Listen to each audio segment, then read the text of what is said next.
মনে চাইলেও সব কিছু সবসময় করে ওঠা সম্ভব হয় না।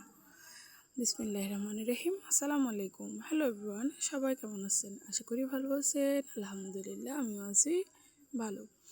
আজকে আমি চিকেন বিরিয়ানি রান্না করব। ওই জন্য চিকেনগুলো ছোটো ছোটো টুকরা করে এখানে মশলা মাখিয়ে ম্যারিনেট করে রাখছিলাম। ওগুলোকে এখন তেলের মধ্যে আমি হালকা ফ্রাই করে নিব। হালকা ফ্রাই করার জন্য দিয়ে দিলাম। এগুলো এখন এক পাশ হয়ে গেছে, আমি আরেক পাশে সুন্দর করে উল্টিয়ে নিচ্ছি।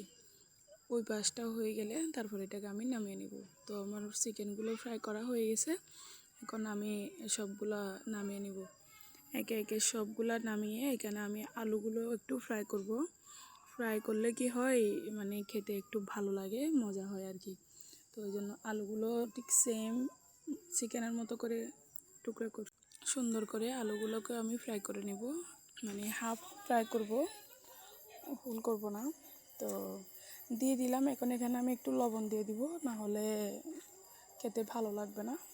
লবণ একটু আর হালকা হলুদ গুঁড়া দিয়ে এটাকে আমি ফ্রাই করব। হলুদ গুঁড়া দিলে এখানে কালারটা দেখতেও সুন্দর লাগবে, খেতেও ভালো লাগবে। যে দেখেন মাশাআল্লাহ কালারটা অনেক সুন্দর আসছে। তো বিরিয়ানি রান্না করার জন্য এখানে তেল গরম করে তেলের মধ্যে আস্ত গোটা মশলা সবগুলো দিয়ে এখানে দিয়ে দিলাম বেশি করে পেঁয়াজ কুচি আর রসুন। সব মশলা আমি ভালোভাবে কষিয়ে এখানে মাংসগুলো দিয়ে দিচ্ছি। আগে মাংসটা রান্না করে নিব, তারপরে আমি এখানে চাউলটা অ্যাড করব। চাউলটা আমি ভিজিয়ে রাখছি। ভিজিয়ে রাখলে কি হয়, বিরিয়ানিটা একটু খেতেও ভালো হয়, ঝরঝরে হয়, অনেক সুন্দর হয় আর কি। তো ওই জন্য আমি চাউলটা ভিজিয়ে রাখছি। দেখেন মাংসগুলোতে একটু পানি দিয়ে দিচ্ছি, না হলে নিচে লেগে যাবে। সুন্দর করে এগুলোকে আমি এখন ভালোভাবে কষিয়ে রান্না করে নেব। এখানে আমি কিছু কাঁচামরিচ আর টমেটো দিয়ে দিলাম মাংসর মধ্যে। বেশি দিই নাই, অল্প পরিমাণে দিলাম আর কি।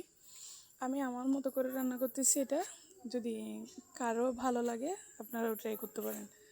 এখন দিয়ে দিলাম হালকা লেবুর রস। এখানে লেবুর রসটা আমার তো মনে হয় বিরিয়ানির মধ্যে না দিলে এই অসম্পূর্ণ থেকেই যায়। তো ওই জন্য আমি লেবুর রসটা দিই একটু। আমার কাছে তো ভালোই লাগে, কার কাছে কেমন লাগে জানি না। এটাকে ভালোভাবে কষানো হয়ে গেছে। এখানে আমি চাউলটা দিয়ে সুন্দর করে এটা ভাজা হয়ে গেছে। আর এখন দিয়ে দিলাম এখানে গরম পানি দিয়ে এখন আমি আগুন একটু বাড়িয়ে দিব, যেহেতু মাটির চুলায় রান্না করতেছি। আগুন বাড়িয়ে দিয়ে এটাকে রান্না করে নিব, পরে আগুন কমাতে হবে। এখন দেখেন প্রায় পানি সবগুলো টেনে ফেলছে। তো এখানে আমি দিয়ে দিচ্ছি ঘিটা আসলে ফ্রেশ ঘি, গ্রানও কিন্তু অনেক। এটা ঘরোয়াভাবে আমি আসলে রান্না করি, ও তেমন কিছু ইউজ করি না, জাস্ট ঘিটা দিই একটু ফ্লেভারের জন্য। আরও অন্যান্য অনেক কিছু আছে, এগুলো আমি স্বাস্থ্যের জন্য ক্ষতিকর দেখে আমি দিই না। তো দেখেন ঘিটা দিলে আসলে আর কিছু দেওয়ার প্রয়োজন হয় না আমার মনে হয় আর কি। এখন ধনেপাতা দিয়ে দিচ্ছি। ধনেপাতা দিয়ে এটাকে আমি একেবারে কয়লার জালের মধ্যে রান্না করব। আর কোনো আগুন দিব না, আস্তে আস্তে হবে কয়লার তাপের মধ্যে আর কি। তো এইখানে এখন দেখেন ঢাকনা দিয়ে দিব।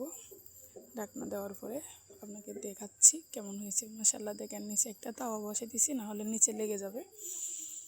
তো সবাই ভালো থাকবেন, সুস্থ থাকবেন। আমার বিরিয়ানি রান্না যদি আপনাদের ভালো লাগে তাহলে অবশ্যই লাইক কমেন্ট ফলো দিয়ে পাশে থাকবেন। দেখেন মাশাআল্লাহ খাওয়ার জন্য চলে আসলাম। খেতে কিন্তু দারুণ মজা হয়েছে, তো আপনারা ট্রাই করতে পারেন। আজকে এই পর্যন্ত, সবাই ভালো থাকবেন, সুস্থ থাকবেন। আল্লাহ হাফেজ। আসসালামু আলাইকুম ওয়া রাহমাতুল্লাহি ওয়া বারাকাতুহু।